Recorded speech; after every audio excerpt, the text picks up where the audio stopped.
The next exercise starts from a restart position in long axis, and that position is the beginning of a rhythm cycle, and they're going to go to a whole stroke into the submergence lane line.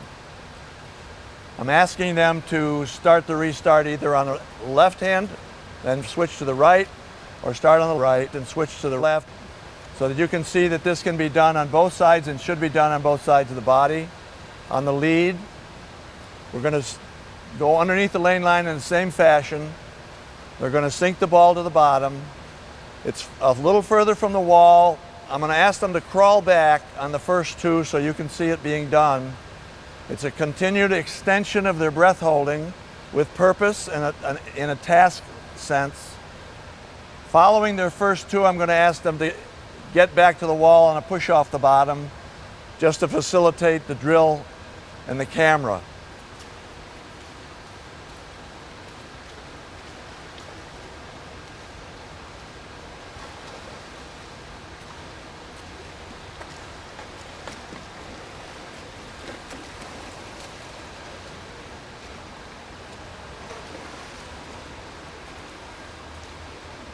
From the beginning of this drill, where we were just having them do a head lead, going under, dropping it down and crawling back, we've probably doubled the breath hold time. It's very important to have a task when you're asking them to have a breath hold, so that they're not thinking so much about the breath, they're just getting used to the stress of CO2, and they can follow on task. That would be like the second 50 of 100, or that would be like a second 100 of a 200. There's going to be some stress in there, breathing stress, and they have to learn how to manage that.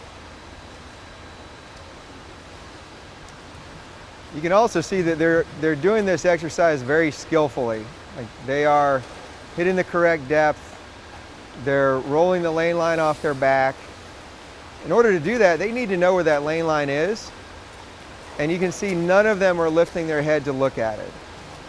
So when a swimmer approaches a wall and lifts their head to look at it, it is absolutely not necessary for them to lift their head to see where the wall is. If these guys can do it, and any swimmer can do it with a lane line, and that lane line is on the surface, then any swimmer can approach a wall without lifting their head to look at the wall itself. Very often the need to look at the wall is a habit, and it's done out of a sense of safety, but it's not done out of a sense of needing to know where the wall is.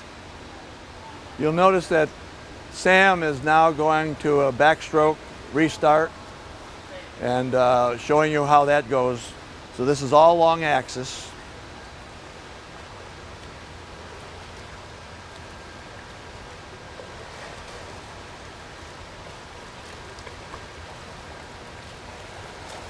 We're looking for precision in our drills.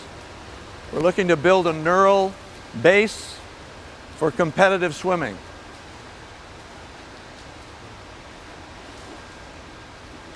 This drill can be expanded to whole stroke swimming across the pool, so that you're going pretty well, and you might be taking another lane line out or two and get full speed and still be able to slide under the following lane line and do what we've been doing here. And this is just the beginning of what you can think about for your own pool and your own swimmers.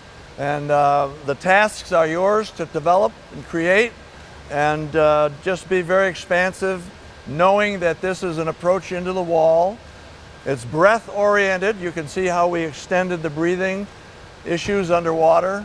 It's task oriented on the breathing, and it's very, very skill oriented.